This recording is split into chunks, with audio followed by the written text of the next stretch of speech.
Hey, what's going on? This is Sarah Lee Day with another episode of Dubsado Tidbits, the things you need to know about Dubsado delivered in bite-sized pieces.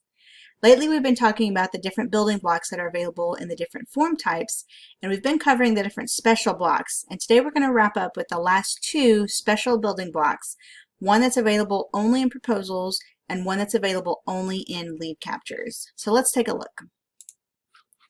In proposals, we have all of the regular standard building blocks, but then we also have this extra building block called packages. And packages is where you're actually going to pull in the information about what you're selling. So if you remember, we talked about setting up your packages over here in the templates area, and this is where those packages are going to come into play. And you can put your packages in here in a number of different ways.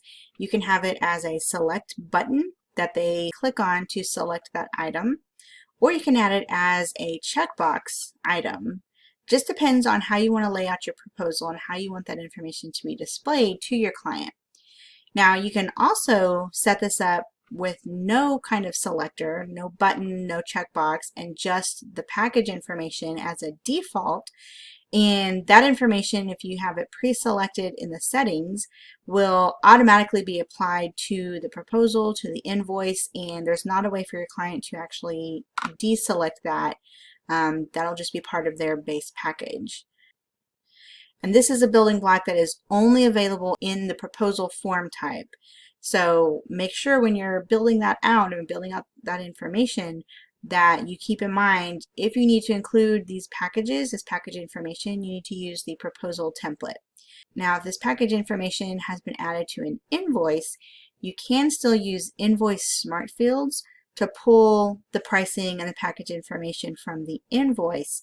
But if you're wanting your clients to actually be able to select their package options, you're going to have to do it here with this package element.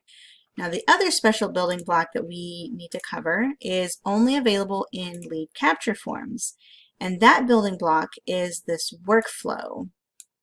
Now, workflow is basically a drop-down question, and each of the drop-down options can be connected to a specific workflow.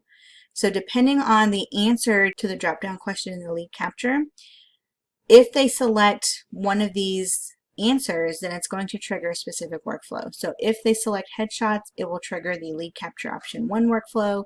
If they select wedding, it'll trigger the lead capture option 2 workflow.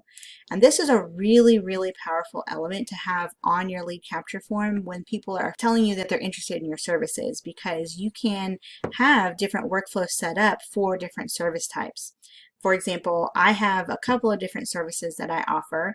I do workflow strategy, I do account audits, I do basic setup. So if I wanted to, I could have this set up on my lead capture to trigger off a different workflow with different messaging and different proposals and different information, depending on which one of those services a client selected. So this is an element that is only available in lead capture forms, and it's really useful for being able to trigger different workflows based on different answers to that question.